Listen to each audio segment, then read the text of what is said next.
Sir, అందరికీ నమస్కారం. 5 సంవత్సరాల జగన్మోహన్ రెడ్డి పాలనలో వ్యవసాయ రంగానికి సంబంధించినటువంటి అన్ని రంగాలను పూర్తిగా ధ్వంసం చేశారు.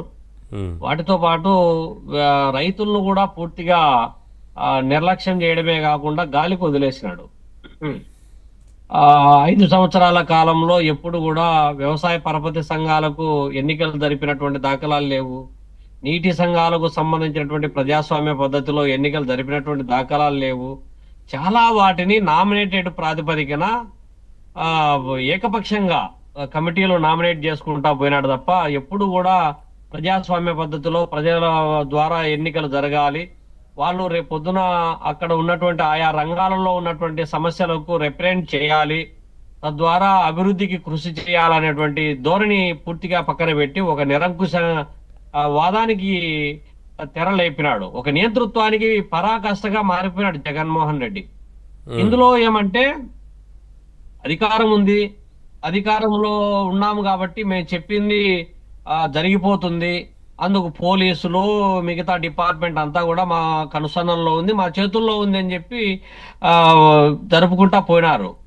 అయితే ఇప్పుడేమంటే ఎవరు కూడా 5 సంవత్సరాల జగన్మోహన్ రెడ్డి పాలనలో ప్రజలు సంబంధించినటువంటిదే కాకుండా దిగువ శ్రేణి నాయకత్వం అంటాము, వైసీపీలో ఉన్నటువంటి కింది స్థాయి కార్యకర్తలను కూడా పట్టించుకున్నటువంటి పాపాన పోలే. వాళ్ళు ఇప్పుడు వచ్చి ఎవరైనా మెడబట్టుకొని వచ్చి నువ్వు నామినేషన్ వేస్తున్నా అని అంటే మేమెందుకు నామినేషన్ వేయాలా అనేటువంటి ప్రశ్నలు కూడా తలెత్తుతా ఉన్నాయి చాలా చోట్ల.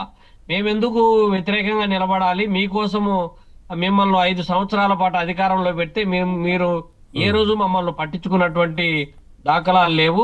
ఈ రోజేమో అధికారానికి దూరమైనారు కాబట్టి, మీరు జనానికి దూరమైనారు కాబట్టి మీ ఐడెంటిటీ కోసం మేమెందుకు బలిపశువులు కావాలనేటువంటి ఆలోచన కూడా కింద వస్తుంది.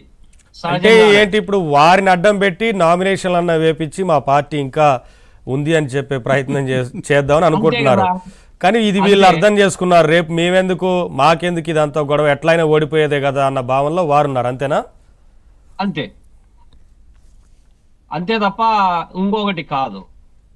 బేసిక్ గా కడప జిల్లాకు సంబంధించినటువంటి దాంట్లో పెద్దలు చెప్పినటువంటి అంశాలు ఏమంటే రాజశేఖర రెడ్డి తర్వాత జగన్మోహన్ రెడ్డిలో ఆ వాల్యూస్ ఆ రిసీవింగ్ ఉంటుందని కడప జిల్లా ప్రజలు ఎక్స్పెక్ట్ చేశారు.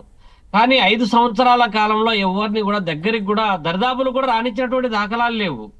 ఎవరైనా పులివెందులకు పోయి ఏదన్నా సమస్య చెప్పుకోవాలంటే కూడా దగ్గరికి కూడా రానటువంటి పరిస్థితి. 9 సంవత్సరాల పాటు అంటగాగినటువంటి వాళ్ళు, కష్టపడినటువంటి వాళ్ళను కూడా కనీసం సెల్ఫీ తీసుకోవడానికి కూడా దగ్గరికి రానటువంటి పరిస్థితి. చాలా మంది వాళ్ళ సమస్యలు చెప్పుకోవడానికి కూడా అలౌ చేసేటటువంటి వాళ్ళు కాదు. మరేదో ప్రజా దర్బార్ అని అదేదో పెడతా అన్నారు కదా, అందరు సమస్యలు దర్బార్ లేదు, పాడు దర్బారు లేదు. ఆడేమి ప్రజా దర్బారు పవర్ లో ఉన్నప్పుడు దర్బారు నిర్వహించకుండా పవర్ పోయిన తర్వాత ఏ దర్బారు నిర్వహిస్తే ఏం చేస్తావు మామూలుగా. కాబట్టి పవరే లేని చోట దర్బారు నిర్వహిస్తే కాదండి, పవర్ ఉన్నప్పుడు వాళ్ళు చాలా మంది ఏమంటే పనులు చేసినటువంటి వాళ్ళు ఆ బిల్లులు రాకపోతే మా పరిస్థితి ఏంది, అప్పు చేసి పనులు చేసి ఇప్పుడు మా భవిష్యత్ ఏంటి అని నిలదీస్తే పలాయనం చిత్తగించినట్లు ఆయన ఎస్కేప్ అవుతున్నాడు. ఎక్కడైతే సమస్యలు ఉన్నాయో అక్కడ ఆ సమస్యలను ఏ విధంగా ఫేస్ చేయాలా, జనానికి దూరం అయితే ఎట్లుంటాదో ఇప్పుడు జగన్మోహన్ రెడ్డి ఫేస్ చేయాలా. ఇప్పుడేమో ఈయనేమో ఇక్కడ పులివెందుల జనము ఓట్లేసి గెలిపించినటువంటి వాళ్ళు ఎంతమంది ఇన్వాల్వ్ అయినారు, ఎన్ని గ్రామాలను క్యాప్చర్ లో ఇప్పటికీ వాళ్ళ కనుసన్నలో పెట్టుకు